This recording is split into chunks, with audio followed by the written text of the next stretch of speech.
नमस्कार दोस्तों, डेट है आज की 1 फरवरी 2022 और स्वागत है आपका एडिटोरियल डिस्कशन में। आज 4 इश्यूज हम डिस्कस करेंगे, 2 हिंदू से, बाकी 2 एक्स्ट्रा 2 न्यूज़पेपर से। सबसे पहला आर्टिकल हम डिस्कस करेंगे रशिया के द्वारा यूक्रेन के ऊपर हमला किए जाने की संभावना से संबंधित। इसके बाद नेक्स्ट ओआरएफ का आर्टिकल हम डिस्कस करेंगे इंडिया रशिया रिलेशंस से संबंधित। तीसरा आर्टिकल हम यहाँ पे छोटा सा डिस्कस करेंगे सुप्रीम कोर्ट के सामने जो महत्वपूर्ण केसेस पेंडिंग है, सुप्रीम कोर्ट उन पर सुनवाई नहीं कर रहा है, इस इश्यू से संबंधित है। लास्ट में सोशल ऑडिटिंग का एक टॉपिक हम रिवाइज करेंगे और डिस्कशन स्टार्ट करने से पहले एथिक्स का एक छोटा सा क्वेश्चन हम देख लेते हैं।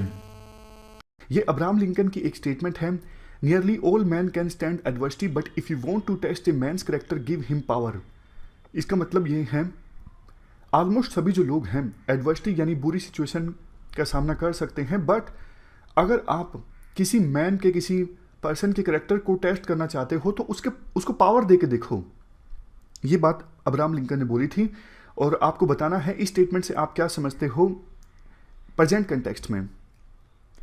देखो, इस स्टेटमेंट की सहायता से लिंकन ये बोलना चाहते हैं कि मैन के कैरेक्टर का असली टेस्ट तब होता है जब आप उस मैन को पावर देते हो, उस मैन के पास अथॉरिटी आती है।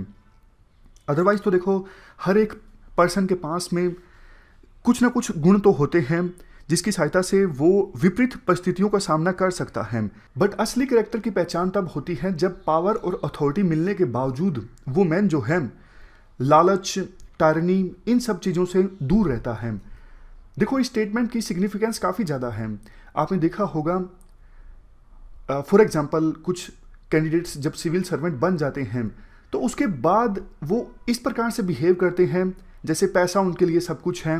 जो प्रिविलेजेस मिलती हैं एक सिविल सर्वेंट को काम करने के लिए, अपनी ड्यूटी निभाने के लिए, उस प्रिविलेजेस को एंड मान के वो सिविल सर्वेंट काम करने लगता है।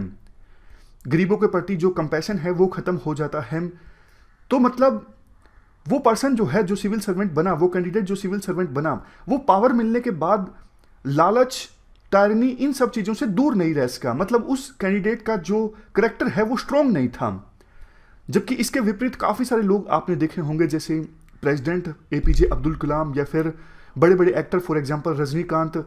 इतना पैसा मिलने के बावजूद, इतनी फेम मिलने के बावजूद इन लोगों ने, ये लोग बहुत ही ज़्यादा हम्बल रहे, लालच से दूर रहे, बिल्कुल साधारण जीवन, जैसे कलाम साहब की बात आप कर सकते हो। तो इससे पता लगता है कि कलाम साहब का जो करेक्टर है वो कितना ज़्यादा स्ट्रॉन्ग था, वो किस प्रकार से अपनी वैल्यूज़ को सहेज के रख सके।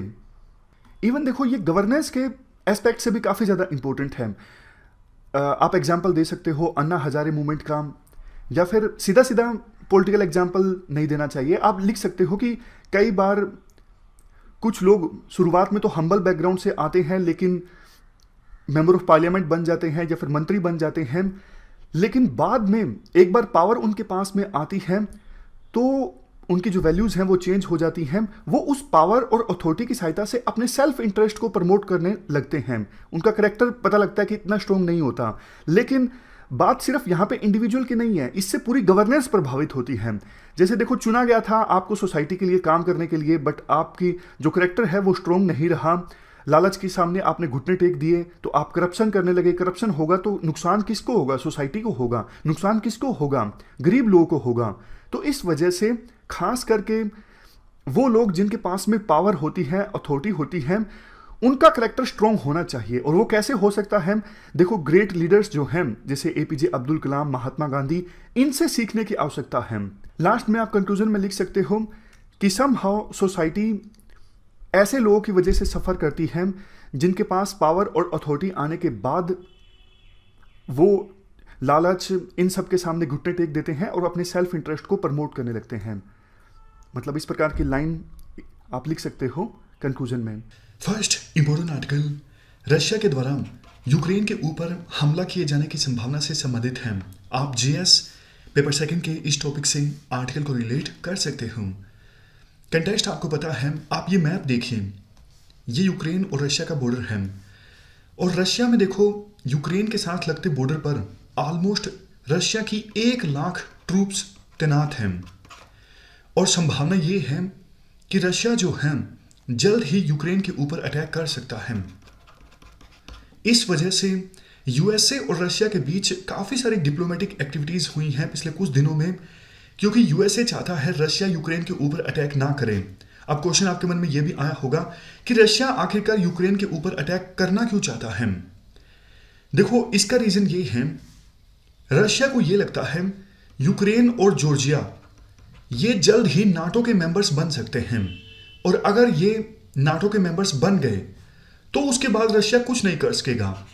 नाटो का निर्माण हुआ था 1949 में यूएसएसआर के एक्सपेंशन को रोकने के लिए। नाटो में यह होता है, अगर नाटो के किसी भी सदस्य के ऊपर हमला होता है तो वो सभी सदस्यों के ऊपर हमला माना जाता है और सभी सदस्य मिलके उस हमले का जवाब देते हैं।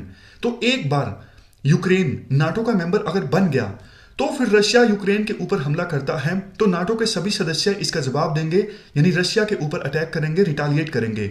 इसलिए रशिया को यह लगता है कि अभी यूएसए का ज्यादा ध्यान चूंकि चाइना की तरफ है, तो इस सिचुएशन का फायदा उठाया जा सकता है यूएसए को मजबूर करने के लिए कि वो नाटो का ईस्टवर्ड एक्सपेंशन ना करे।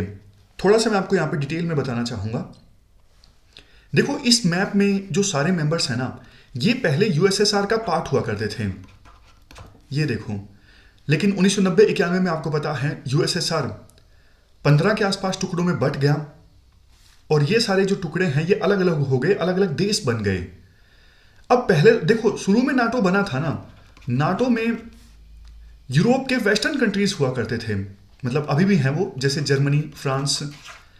ये जो ईस्ट यूरोप के कंट्रीज है ना, ये सारे, ये तो जैसे मैंने आपको बताया ये यूएसएसआर का पार्ट हुआ करते थे। लेकिन अब इनमें से कुछ सदस्य नाटो का, इनमें से कुछ जो देश हैं वो नाटो का भी मेंबर बन गए हैं। तो इससे रशिया को यह लगता है कि इससे तो हमारी जो सिक्योरिटी है वो भी कॉम्प्रोमाइज हो जाएगी। कैसे? मैं आपको देखो सिंपल एग्जांपल देता हूं। मान लीजिए चाइना के साथ हमारी दुश्मनी है। अब चाइना देखो, इंडिया और नेपाल का बॉर्डर जो है, उस बॉर्डर पर नेपाल की साइड अगर अपने एयरक्राफ्ट तैनात कर दे, मिसाइल्स तैनात कर दे, तो जाहिर तौर पर इंडिया की सिक्योरिटी तो कॉम्प्रोमाइज हो गई ना। इंडिया को बुरा लगेगा कि अरे भैया क्या कर रहे हो। इंडिया नेपाल को बोलेगा कि तुमने चाइना के एयरक्राफ्ट हमारे बॉर्डर पे तैनात कर दिए हैं, इससे तो हमारी सिक्योरिटी को खतरा है। वही रशिया को लगता है। रशिया को यह लगता है चूंकि यूक्रेन और जॉर्जिया के साथ हमारा बॉर्डर लगता है, ये जॉर्जिया है, देखो ये जॉर्जिया है और यूक्रेन ऊपर दिखाता हूं आपको, ये यूक्रेन है। तो रशिया को लगता है कि अगर नाटो के विमान, नाटो की मिसाइल्स यहां पर तैनात हो गई तो कल को तो देखो नाटो रशिया के ऊपर आसानी से हमला कर सकता है। इसीलिए रशिया चाहता है कि यूएसए जो है वो नाटो का ईस्टवर्ड एक्सपेंशन ना करे और यूक्रेन और जॉर्जिया इनको तो कतई नाटो में ना ले यूएसए। ये रशिया की डिमांड्स हैं। इसके बाद देखो थोड़ा सा हम इतिहास में जाते हैं। सबसे पहले देखो, जॉर्जिया और यूक्रेन को नाटो की मेंबरशिप देने का जो ऑफर है ये 2008 में आया था। उसके बाद से ही रशिया इसका विरोध कर रहा है। जॉर्जिया पर प्रेशर डालने के लिए 2008 में क्या हुआ, रशिया और जॉर्जिया के बीच एक युद्ध हुआ। युद्ध में देखो, जॉर्जिया के ये दो जो प्रोविंस है ना, यहां पर देखिए इस मैप में, अब अब्काजिया और यहां पे है साउथ ओसेशिया। इनको ना रशिया ने 2008 के एक युद्ध में जॉर्जिया से अलग कर दिया।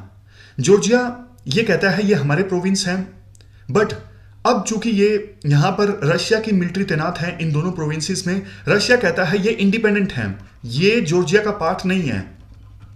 क्योंकि देखो यहां पर रशियन बोलने वाले लोग थे, तो इस वजह से रशिया ने जो कुछ किया उसका इन प्रोविंस में ज्यादा विरोध नहीं हुआ।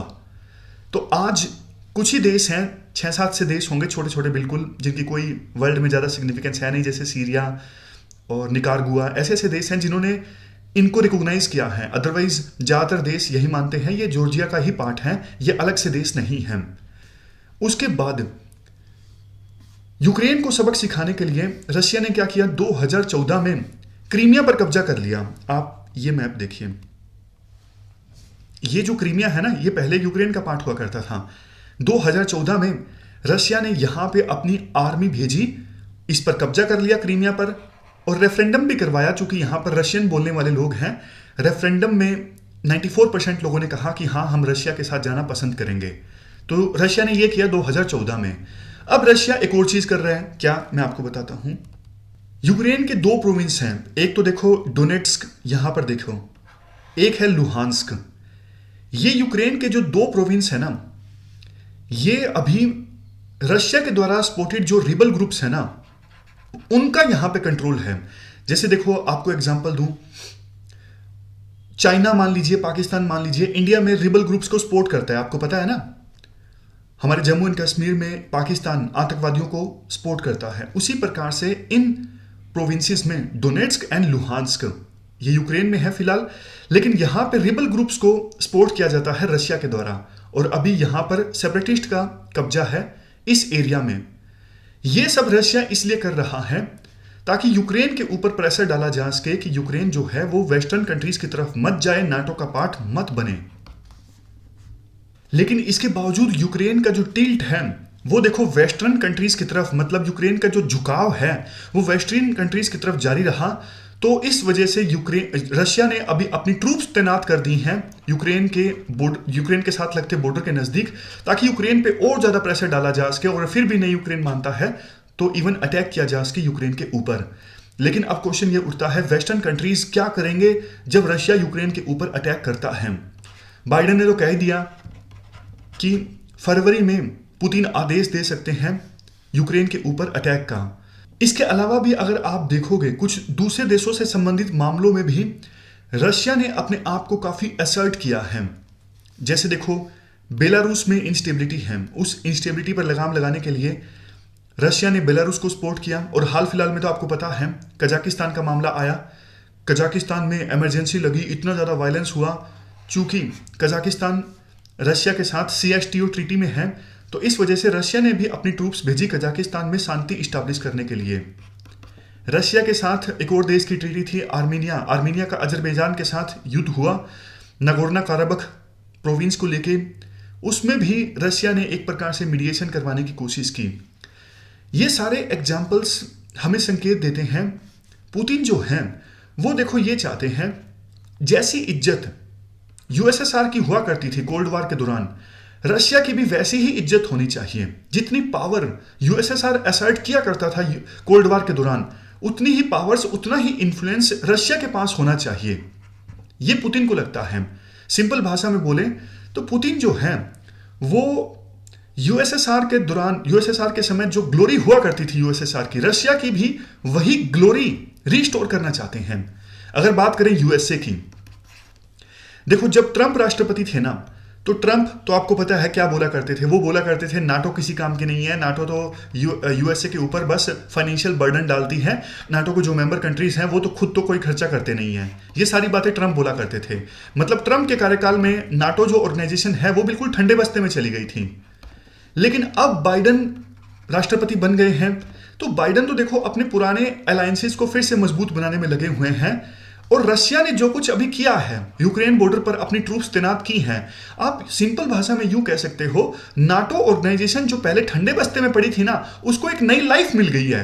पहले तो नाटो को कोई पूछने वाला था नहीं, लेकिन अब एकदम से संभावना पैदा हो गई है कि रशिया जो है वो यूक्रेन के ऊपर अटैक करेगा। तो नाटो ऑर्गेनाइजेशन की इंपॉर्टेंस जो है वो फिर से महसूस की जा रही है कुछ देशों के द्वारा, इंक्लूडिंग USA और कुछ जो नाटो के दूसरे मेंबर कंट्रीज हैं। लेकिन देखो, राइटर ये बोलना चाहते हैं अभी जो युद्ध है वो ना तो USA के हित में है, ना ही रशिया के हित में है। ऐसा क्यों?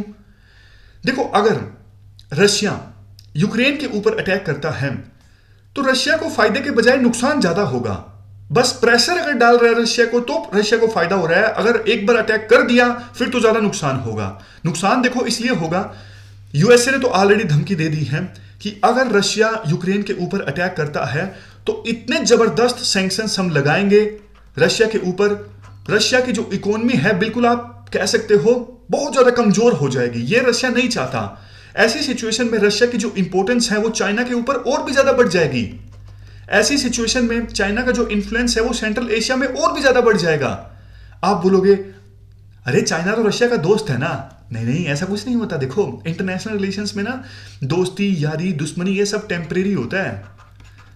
बेशक आज रशिया को चाइना की जरूरत है क्योंकि दोनों का दुश्मन है USA, बट रशिया ये कभी नहीं चाहेगा कि चाइना एक लेवल से ज्यादा मजबूत हो जाए और वो देश जैसे सेंट्रल एशियन कंट्रीज जो पहले यूएसएसआर का पार्ट हुआ करते थे, यहां पर रशिया का इन्फ्लुएंस है। रशिया थोड़ी ना चाहेगा चाइना का इन्फ्लुएंस यहां पे हो जाए और हमारा इन्फ्लुएंस खत्म हो जाए। समझ रहे हो ना? तो अगर यूक्रेन के ऊपर रशिया अटैक करता है ना, तो यूएसए का ध्यान चाइना के बजाय फिर से यूरोप पे आ जाएगा और फिर से सैंक्शंस और ज्यादा लग जाएंगे रशिया के ऊपर, चाइना और ज्यादा मजबूत हो जाएगा। ये रशिया के हित में नहीं है, इसलिए रशिया नहीं चाहता कि हम अटैक करें। रशिया मेनली प्रेशर की स्ट्रेटेजी खेलना चाहता है कि थोड़ा थोड़ा प्रेशर डाला जाए वेस्टर्न कंट्रीज पर, वो टेबल पर आए, वो हमारी डिमांड्स को समझें, वो हमारी डिमांड्स को एड्रेस करें। ये है पुतिन की स्ट्रेटेजी। तो ये पूरा आर्टिकल हमने डिस्कस किया रशिया के द्वारा यूक्रेन के ऊपर हमले किए जाने की संभावना से संबंधित। चलते हैं आगे। इसके बाद नेक्स्ट जो आर्टिकल है वो इंडिया रशिया रिलेशंस से संबंधित है। आप जीएस पेपर सेकंड के इस टॉपिक से आर्टिकल को रिलेट कर सकते हो। देखो ये जो आर्टिकल है ना वो ओआरएफ का आर्टिकल है और इसमें ना इंडिया रशिया रिलेशंस के बारे में अच्छी अच्छी बातें बोली गई हैं। एनालिसिस टाइप का नहीं है कि मतलब ऐसा भी डिस्कस किया गया हो इंडिया रशिया रिलेशंस में चैलेंजेस क्या हैं, नहीं, लेकिन जो पॉइंट्स हैं वो आंसर्स में यूज होंगे, इसलिए जल्दी से उन पॉइंट्स को हम डिस्कस कर लेते हैं। देखो 2014 जुलाई में ब्रिक्स समिट के दौरान पहली बार जब प्रधानमंत्री मोदी और रशिया के राष्ट्रपति पुतिन ने मुलाकात की थी ना, तो उस समय प्रधानमंत्री मोदी ने एक बात कही थी, आप इंडिया में किसी भी बच्चे से पूछ लीजिए इंडिया का ग्रेटेस्ट फ्रेंड कौन है, तो आंसर होगा रशिया। इसके बाद आपने हाल फिलहाल में देखा दिसंबर 2021 में Putin India Russia annual summit attend करने के लिए भारत की यात्रा पर आए, जबकि उससे पहले उन्होंने G20 में जाने से मना कर दिया था। इवन कॉन्फ्रेंस ऑफ पार्टीज की 26वीं जो मीटिंग हुई उसमें भी वो नहीं गए, लेकिन वो भारत में आए। तो ये एक रिफ्लेक्शन है इंडिया और रशिया के रिलेशंस मजबूत होने का। अब थोड़ा इतिहास डिस्कस किया जाता है। इसके बाद 1950s में उस समय यूएसएसआर हुआ करता था। यूएसएसआर ने इंडिया की काफ़ी मदद की क्योंकि इंडिया नया नया आज़ाद हुआ था। इंडिया की इकोनॉमी को उस समय मजबूत बनाने में यूएसएसआर ने मदद की। इंडिया को हथियार प्रोवाइड किए, यानी मिलिट्री कोऑपरेशन काफ़ी ज़्यादा था। फूड एड प्रोवाइड की, स्टील प्लांट्स इस्टेब्लिश करने में मदद की, ट्रेड डेलीगेशंस आए इंडिया में, एग्रीकल्चर एक्सपर्टीज इंडिया को प्रोवाइड की। इसके अलावा 1971 में दोनों के बीच में फ्रेंडशिप ट्रीटी साइन हुई और इस फ्रेंडशिप ट्रीटी का 1971 के युद्ध जीतने में बड़ा रोल रहा। इसके बाद 1991 में यूएसएसआर का डिसइंटीग्रेशन हो गया, यूएसएसआर 15 टुकड़ों में बंट गया। तो यूएसएसआर की लिगेसी को इनहेरिट किया गया रशिया के द्वारा। रशियन फेडरेशन ने देखो इंडिया के लिए यूएन सिक्योरिटी काउंसिल में परमानेंट सीट को सपोर्ट किया। एनएसजी में इंडिया की मेंबरशिप को रशियन फेडरेशन ने सपोर्ट किया। आज इंडिया रशिया के साथ काफी सारी ऑर्गेनाइजेशंस में है, जैसे ब्रिक्स, एससीओ और आरआईसी। आरआईसी मतलब Russia, India, China. Even Russia की सिंपथी है इस बात को लेकर कि इंडिया जो है वो टेररिज्म का एक विक्टिम है। जब इंडिया ने जम्मू एंड कश्मीर में आर्टिकल 370 के तहत स्पेशल स्टेटस को रिवोक किया, इस मुद्दे पर भी रशिया ने इंडिया का साथ दिया। वैसे देखो कुछ एक्सपर्ट्स ये बोलते हैं कि आज के समय में इंडिया जो है वो यूएसए के साथ ज्यादा खड़ा दिखाई देता है। खास करके देखो 2006 में जब सिविल न्यूक्लियर डील इंडिया की साइन हुई यूएसए के साथ, तो कुछ लोग ये कहने लगे कि अब इंडिया रशिया को छोड़ देगा और यूएसए के साथ जाएगा। बट देखो ऐसा होता दिखाई नहीं दिया है। बेशक इंडिया की जो दोस्ती है वो यूएसए के साथ मजबूत हुई है, बट रशिया के साथ रिलेशंस को इंडिया ने सेक्रीफाइस नहीं किया है। आज भी इंडिया रशिया के साथ डिफेंस कोऑपरेशन कर रहा है बड़े लेवल पर। S-400 मिसाइल डिफेंस सिस्टम हम रशिया से परचेज कर रहे हैं यूएसए की धमकी के बावजूद। यूएसए ने धमकी दी थी रशिया, ईरान, इनसे अगर कोई हथियार परचेज करेगा या फिर दूसरी प्रकार के डिफेंस कोऑपरेशन रखेगा तो हम उसके खिलाफ सैंक्शंस लगा सकते हैं। तो यूएसए के सैंक्शंस की धमकी के बावजूद इंडिया रशिया से S-400 defence missile system purchase कर रहा है। तो ये सबूत है कि इंडिया रशिया के साथ बेहतर रिलेशंस मेंटेन करके रखना चाहता है। 2019 में देखो प्रधानमंत्री मोदी गए थे रशिया की यात्रा पर और उन्होंने रशिया के ईस्ट में एक जगह है व्लादिवोस्तोक, आप एक बार ये मैप देख लीजिए, यहां पर ईस्ट में है व्लादिवोस्तोक। यहां पर एक्ट फार ईस्ट पॉलिसी अनाउंस की थी और एक मैरीटाइम रूट को लेकर भी एग्रीमेंट साइन किया था रशिया के साथ। ये देखो, ये है proposed Chennai Vladivostok maritime route. समझ गए? मैं आपको यहाँ पे करके दिखा देता हूँ। ये चेन्नई पोर्ट है ना, यहाँ पे ये पूरा रूट जो है ये है चेन्नई व्लादिवोस्तोक मैरीटाइम रूट। अगर ये रूट बन गया तो इंडिया रशिया के बीच में ट्रेड रिलेशंस और ज़्यादा मजबूत होंगे। और यहाँ पे देखो ये बोला भी गया है, इस रूट के ऑपरेशनल होने की वजह से इंडिया और रशिया के बीच जो मैरीटाइम ट्रेड है वो $11 बिलियन से बढ़ के 2025 आते आते $30 बिलियन तक हो जाएगा। इसके बाद आर्टिकल में बोला जाता है, आज भी देखो इंडिया जो डिफेंस इंपोर्ट करता है ना, ऑलमोस्ट 60 से लेके 70% के बीच तो रशिया से इंपोर्ट करता है। इंदिरा मैरीटाइम एक्सरसाइज होती है इंडिया और रशिया के बीच 2003 से होती आई है। दोनों देशों ने मिलकर ब्रह्मोस मिसाइल को डेवलप किया है। इसके अलावा देखो, बेशक आज के समय में इंडिया फ्रांस और यूएसए के साथ न्यूक्लियर डोमेन में डील कर रहा है, बट रशिया पहला वो देश था जिसने इंडिया के साथ एंगेज किया न्यूक्लियर डोमेन में। रशिया के पास कॉन्ट्रैक्ट है इंडिया के कुडनकुनल में 10 न्यूक्लियर पावर यूनिट्स इस्टेब्लिश करने का। इसके अलावा चक्रा जो न्यूक्लियर सबमरीन है वो रशिया ने इंडिया को लीज पर दी थी। ऐसे ऐसे देखो अनेकों एग्जाम्पल्स हैं जो रशिया और इंडिया के बीच कोऑपरेशन को दर्शाते हैं। रशिया और इंडिया दोनों मल्टीपोलर वर्ल्ड ऑर्डर चाहते हैं। दोनों नहीं चाहते कि कोई एक देश पूरी दुनिया में अपनी मनमानी करे। दोनों देश चाहते हैं वर्ल्ड जो है वो मल्टीपोलर होना चाहिए, यानी कई सारी पावर्स होनी चाहिए, एक बैलेंस इस्टेब्लिश होना चाहिए। लेकिन यूएसए और चाइना ये देश नहीं चाहते, ये चाहते हैं कि हम ही सुपर पावर हों और सारे देश हमारी बात माने। इसके बाद नेक्स्ट आर्टिकल जुडिशरी की फंक्शनिंग से संबंधित है। आप जीएस पेपर सेकंड के इस टॉपिक से आर्टिकल को रिलेट कर सकते हो। देखो, पिछले कुछ सालों में जुडिशरी ने कई सारे वर्डिक्ट्स काफ़ी अच्छे दिए हैं। खास करके बात करें सुप्रीम कोर्ट की, सुप्रीम कोर्ट ने 2017 में वर्डिक्ट दिया, राइट टू प्राइवेसी जो है वो अब एक फंडामेंटल राइट है। 2017 के पुट्टास्वामी केस की जजमेंट के अनुसार जो दो अडल्ट्स के बीच जो सेम सेक्स के हैं, जैसे एलजीबीटी कम्युनिटी से हैं, उनके बीच कंसेंट से अगर सेक्सुअल रिलेशंस इस्टेब्लिश होते हैं तो इसे सुप्रीम कोर्ट ने अपनी एक जजमेंट के थ्रू डीक्रिमिनलाइज कर दिया। और ट्रांसजेंडर पर्सन्स को भी थर्ड जेंडर के तौर पर रिकॉग्नाइज किया सुप्रीम कोर्ट ने अपनी एक जजमेंट के थ्रू। इसके अलावा ट्रिपल तलाक को भी स्ट्राइक डाउन कर दिया। तो ऐसे ऐसे काफ़ी प्रोग्रेसिव जजमेंट्स सुप्रीम कोर्ट ने दिए हैं पिछले कुछ सालों में। लेकिन देखो, बहुत सारे ऐसे इश्यूज हैं, ऐसे केसेस हैं जिनको लेके सुप्रीम कोर्ट का जो ट्रैक रिकॉर्ड है बिल्कुल अच्छा नहीं रहा है। मतलब वो केस कॉन्स्टिट्यूशनल केसेस हैं, वो हमारे देश की कॉन्स्टिट्यूशनल डेमोक्रेसी के लिए काफ़ी ज़्यादा इंपॉर्टेंट है। लेकिन 25 ऐसे केसेस देखो पेंडिंग हैं। 5 जजेस की कॉन्स्टिट्यूशनल बेंच के सामने 5 केसेस पेंडिंग हैं सुप्रीम कोर्ट की 7 जजेस की बेंच के सामने, और 5 केसेस पेंडिंग हैं सुप्रीम कोर्ट की 9 जजेस की बेंच के सामने। लेकिन सुप्रीम कोर्ट कुछ नहीं कर रहा है इन केसेस से संबंधित, मतलब सुनवाई भी नहीं चल रही है काफ़ी सालों से। जैसे देखो, सिटीजनशिप अमेंडमेंट एक्ट 2019 में आया था। इसके तहत आपको पता है बांग्लादेश, पाकिस्तान, अफगानिस्तान, अगर इन देशों से मुस्लिम्स भागकर इंडिया में आते हैं तो उनके लिए सिटीजनशिप लेना आसान नहीं है। लेकिन दूसरी कम्युनिटीज़ के लोग भागकर इंडिया में आते हैं तो उनके लिए इंडिया की सिटीजनशिप लेना आसान है। तो इस एक्ट के अगेंस्ट काफ़ी सारी पिटीशन सुप्रीम कोर्ट में फाइल की गई थी, लेकिन वो सारी पेंडिंग है। 2 साल से ज़्यादा का वक्त हो चुका है, सुप्रीम कोर्ट कुछ नहीं कर रहा है उन केसेस की सुनवाई को लेके। दूसरा, जम्मू एंड कश्मीर में स्पेशल स्टेटस रिवोक किया गया, उसके बाद काफ़ी सारी पिटीशंस गई सुप्रीम कोर्ट में, तो उन पर भी मामला लटका हुआ है, सुनवाई भी नहीं स्टार्ट हुई है। देखो, मामला जो वर्डिक्ट है वो स्पेशल स्टेटस के पक्ष में आए या फिर खिलाफ आए, लेकिन इतने इंपॉर्टेंट केसेस को पेंडिंग रखना ये सही नहीं है। तीसरा केस बताया जाता है ईडब्ल्यूएस से संबंधित। ईडब्ल्यूएस कम्युनिटी को 10% रिजर्वेशन मिला था, आपको पता है। 5 अगस्त 2020 से लेकर अभी तक कोई सुनवाई नहीं हुई है इस मामले पर सुप्रीम कोर्ट में। इसके बाद चौथा मामला है डिमोनेटाइजेशन से संबंधित। कितना पुराना हो गया डिमोनेटाइजेशन से संबंधित मामला। सोशल ऑडिटिंग से संबंधित है।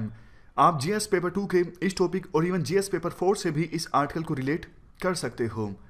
ये आर्टिकल देखो काफ़ी ज़्यादा इंपॉर्टेंट है। पहले आप मुझे ये बताइए, सोशल ऑडिटिंग का मतलब क्या है? सोशल ऑडिटिंग का सिंपल मतलब देखो ये है, जो गवर्नमेंट के प्रोग्राम्स हैं या फिर गवर्नमेंट की जो स्कीम्स हैं उन्हें एसेस करना, उन्हें एग्जामिन करना, लेकिन पोटेंशियल बेनिफिशरीज की सहायता से। मान लीजिए सरकार ने मनरेगा स्कीम को लॉन्च किया है अब देखो, किसी गांव में पंचायत सेक्रेटरी के द्वारा कहा गया कि हमने 10 करोड़ रुपए खर्च किए हैं एक साल में मनरेगा स्कीम के ऊपर, लेकिन मनरेगा स्कीम के जो बेनिफिशरीज हैं उस गांव में, उनकी सहायता से एसेस करना क्या वास्तव में पंचायत सेक्रेटरी के द्वारा बोला गया है कि इस गांव में मनरेगा स्कीम के अंतर्गत 10 करोड़ रुपए जो खर्च किए हैं वो सही है या फिर नहीं है। पेपर में जो डेटा दिया हुआ है वो कितना इत्तेफाक रखता है ग्राउंड रियलिटी से।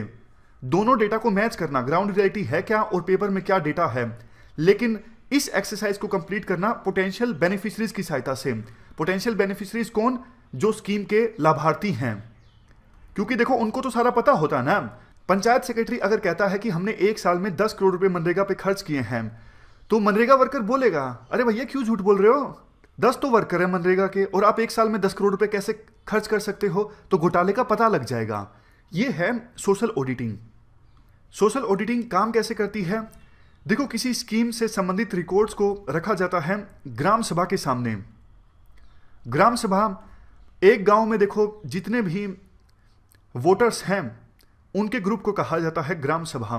तो ग्राम सभा के आगे डेटा रखा जाता है किसी स्कीम से संबंधित, तो लोगों को सारी जानकारी होती है गांव में क्या कुछ हुआ है। अगर पेपर में कुछ डेटा अलग है तो ग्राम सभा में बैठे लोग बता देंगे कि नहीं, जो डेटा दिया गया है वो गलत है, सरकारी डेटा गलत है, ग्राउंड रियलिटी कुछ अलग है। लेकिन एक क्वेश्चन आपके मन में शायद आया हो, देखो बहुत बार जो सरकारी डेटा होता है उसमें काफ़ी डिफिकल्ट टर्म्स होती हैं और गांव में जो लोग हैं उनको वो डिफिकल्ट टर्म्स समझ में आएंगी नहीं, तो इसलिए ग्राम सभा में कम से कम कुछ लोग तो ऐसे होने चाहिए ना जिनको सोशल ऑडिटिंग के बारे में पूरी जानकारी हो, उनको पता हो कि सरकारी डेटा होता किस प्रकार से है, सरकारी टर्म्स का मतलब क्या है। अगर ग्राम सभा में कुछ लोगों को ये सब टर्म्स का मतलब पता होगा तो सोशल ऑडिटिंग की जो ये प्रथा है, प्रोसेस है, वो और भी ज़्यादा इफेक्टिव होगी। तो इसके लिए है सोशल ऑडिट यूनिट। विभिन्न इलाकों में सोशल ऑडिट यूनिट इस्टेब्लिश की जाती है। सोशल ऑडिट यूनिट क्या करती हैं? गांव के कुछ लोगों को ट्रेन करती हैं, उनको ट्रेनिंग देती हैं। सोशल ऑडिट यूनिट्स गांव के कुछ लोगों को उनको बताया जाता है स्पेशली कि सोशल ऑडिटिंग की प्रोसेस ऐसे होती है, सरकारी डेटा इस प्रकार का होता है, आप इस प्रकार से ग्राउंड रियलिटी से मैच करो सरकारी डेटा को। अगर देखो कुछ लोग स्पेशल ट्रेनिंग हासिल करके ग्राम सभा में बैठेंगे तो उनको ज़्यादा समझ होगी, वो कोई घोटाला होगा तो उसे पकड़ पाने में ज़्यादा सक्षम होंगे। तो ये हमने कुछ बेसिक्स डिस्कस किए। आर्टिकल में कहा जाता है, सबसे पहले देखो सोशल ऑडिट के लिए लॉ बनाया गया था 2005 में। उसके बाद पार्लियामेंट, सुप्रीम कोर्ट और वेरियस मिनिस्ट्रीज ने बहुत सारी स्कीम्स के लिए सोशल ऑडिटिंग को अनिवार्य किया है। सोशल ऑडिटिंग के देखो फायदे भी बहुत सारे हैं। एक तो लोगों को अपने अधिकारों का पता लगता है, ट्रांसपेरेंसी आती है तो करप्शन कम होता है, स्कीम की इफेक्टिव इंप्लीमेंटेशन होती है, इफेक्टिव इंप्लीमेंटेशन होगी तो आउटकम भी इंक्रीज होगी, गरीबी दूर होगी, बहुत सारे फायदे होते हैं सोशल ऑडिटिंग के। और सोशल ऑडिटिंग के लिए स्टैंडर्ड्स क्या होंगे उनको डिफाइन किया गया है कैग और मिनिस्ट्री ऑफ रूरल डेवलपमेंट के द्वारा मिलके। मतलब किन पैमानों पर सोशल ऑडिटिंग की जाएगी उनके लिए स्टैंडर्ड्स निर्धारित करके रखे हैं कैग ने और मिनिस्ट्री ऑफ रूरल डेवलपमेंट ने मिलके। लेकिन हाल ही में क्या हुआ, national institute of rural development and Panchayati Raj ने एक सर्वे कंडक्ट किया ताकि ये पता लगाया जा सके कैग और मिनिस्ट्री ऑफ रूरल डेवलपमेंट के द्वारा सोशल ऑडिटिंग के लिए जो स्टैंडर्ड्स जारी किए गए हैं क्या उस स्टैंडर्ड के हिसाब से सोशल ऑडिटिंग हो भी रही है क्या फिर नहीं हो रही है। तो इस इंस्टीट्यूट ने अपनी सर्वे में ये पाया कि कैग और मिनिस्ट्री ऑफ रूरल डेवलपमेंट के जो स्टैंडर्ड्स हैं सोशल ऑडिटिंग के लिए उनको फॉलो नहीं किया जा रहा है ग्राउंड स्तर पर। सबसे पहला बेसिक स्टैंडर्ड देखो ये है, सोशल ऑडिट यूनिट्स का इंडिपेंडेंट होना बहुत ज़्यादा जरूरी है। आंकड़ों में पाया गया 26 स्टेट्स में सोशल ऑडिट यूनिट्स इस्टेब्लिश की गई हैं, 5000 फुल टाइम स्टाफ को अपॉइंट किया गया है, 4200 लोगों को ट्रेनिंग दी जा चुकी है। ये सब कुछ हो रहा है, अच्छी बात है, लेकिन सोशल ऑडिट यूनिट की इंडिपेंडेंस बहुत ज़्यादा जरूरी है। अभी भी बहुत सारे स्टेट्स में सोशल ऑडिट यूनिट को सैंक्शन लेना पड़ता है इंप्लीमेंटिंग एजेंसी से। सोशल ऑडिट यूनिट के डायरेक्टर की जो अपॉइंटमेंट है उसके लिए क्या स्टैंडर्ड्स को फॉलो नहीं किया जा रहा है काफ़ी सारे स्टेट्स में। बहुत सारे स्टेट ऐसे हैं जहां पर सोशल ऑडिटिंग बहुत ही कम हुई है और कई सारे स्टेट्स ऐसे हैं जहां पर सोशल ऑडिटिंग के लिए इनफ स्टाफ नहीं है। 2016-17 से लेकर 2017-18 का डेटा ये शो करता है अभी तक सिर्फ 13 सोशल ऑडिट यूनिट्स ने ग्रेवेंसेस को रजिस्टर किया है, यानी स्कीम्स की इंप्लीमेंटेशन में जो इरेगुलरिटीज हैं, अनियमितताएं हैं, उनको डिटेक्ट किया है सिर्फ 13 सोशल ऑडिट यूनिट्स ने, जबकि 26 स्टेट में सोशल ऑडिट यूनिट इस्टेब्लिश हो चुकी हैं। सोच के देखिए, बाकी 13 स्टेट में तो सोशल ऑडिट यूनिट कुछ कर ही नहीं रही हैं, और इन 13 सोशल ऑडिट यूनिट्स ने जिन्होंने इरेगुलरिटीज को पकड़ा, ऑलमोस्ट 281 करोड़ की इरेगुलरिटीज को पकड़ा। बहुत ही बड़ी रकम है, लेकिन कुछ नहीं किया गया सरकार के द्वारा। अगर देखो, इन्होंने इतने ज्यादा करप्शन को पकड़ा था तो सरकार को एक्शन लेना चाहिए था ना, लेकिन इनकी रिपोर्ट पर एक्शन ज्यादा कुछ खास लिया नहीं गया। बहुत ही कम अमाउंट को रिकवर किया गया है, और जो लोग रिस्पॉन्सिबल हैं करप्शन के लिए, उनके खिलाफ भी एक्शन नहीं लिया गया। तो इस प्रकार से हमने कुछ कमियों की बात की सोशल ऑडिटिंग प्रोसेस में। अब बात करते हैं वे फॉरवर्ड की। क्या सजेशन देते हैं राइटर? 2017 में सुप्रीम कोर्ट ने आदेश दिया था कि देखो, जिस मशीनरी की सहायता से मनरेगा की सोशल ऑडिटिंग होती है, उसी मशीनरी की सहायता से नेशनल फूड सिक्योरिटी एक्ट की भी सोशल ऑडिटिंग होनी चाहिए। लेकिन अभी तक नेशनल फूड सिक्योरिटी एक्ट की सोशल ऑडिटिंग स्टार्ट नहीं हुई है, पैसों की कमी की वजह से फंड्स उपलब्ध नहीं हैं। तो सजेशन दिया जाता है रूरल डेवलपमेंट मिनिस्ट्री और ministry of consumer affair, food and public distribution पैसा दे सोशल ऑडिट यूनिट्स को, ताकि social audit units national food security act की सोशल ऑडिटिंग को करवा सकें। इसके बाद राइटर के द्वारा कहा जाता है social audit units independent governing body होनी चाहिए और इनके पास प्रॉपर स्टाफ होना चाहिए। ऐसा नहीं होना चाहिए कि सोशल ऑडिट यूनिट्स के पास स्टाफ की कमी है। इसके अलावा इंप्लीमेंटिंग एजेंसीज, यानी वो एजेंसीज जो किसी स्कीम को इंप्लीमेंट कर रही हैं, वो एजेंसी सोशल ऑडिटिंग के लिए सपोर्टिव होनी चाहिए, यानी बल्कि इन एजेंसीज को समर्थन करना चाहिए सोशल ऑडिटिंग का। अगर देखो, इंप्लीमेंटिंग एजेंसी ने कोई गड़बड़ी की है तो वो एजेंसी क्यों चाहेगी कि सोशल ऑडिटिंग हो? सोशल ऑडिटिंग होगी तो उस इंप्लीमेंटिंग एजेंसी की गलती पकड़ी जाएगी ना। तो सरकार को कुछ ऐसा तरीका निकालना चाहिए कि इंप्लीमेंटिंग एजेंसीज पूरा सपोर्ट करें सोशल ऑडिटिंग को। लास्ट में एक real time management information system होना चाहिए, मतलब कोई वेबसाइट हो, वेबसाइट पे सारा डेटा उपलब्ध हो कि इस गांव में इस दिन सोशल ऑडिटिंग हुई, यानी ग्राम सभा की मीटिंग ऑर्गेनाइज हुई और वहां पे सोशल ऑडिटिंग हुई, फाइंडिंग्स ये निकली और उसके बाद ये एक्शन लिया गया, इतने का करप्शन निकला या फिर नहीं निकला, सारा का सारा डेटा पब्लिक डोमेन में उपलब्ध होना चाहिए। ट्रैकिंग के लिए एक real time management information system होना चाहिए। तो ये पूरा आर्टिकल हमने डिस्कस किया सोशल ऑडिटिंग के बारे में। क्वेश्चन बहुत सिंपल है जो आपको अटेम्प्ट करना है, सोशल ऑडिट है क्या और ऐसा क्यों कहा जाता है कि वेरियस स्टेप्स उठाने की आवश्यकता है अगर सोशल ऑडिट को स्ट्रेंथन करना है। तो 250 वर्ड्स में आपको इस क्वेश्चन का आंसर देना है। चलते हैं, तो इस डिस्कशन में फिलहाल इतना ही है। Thank you very much for discussion.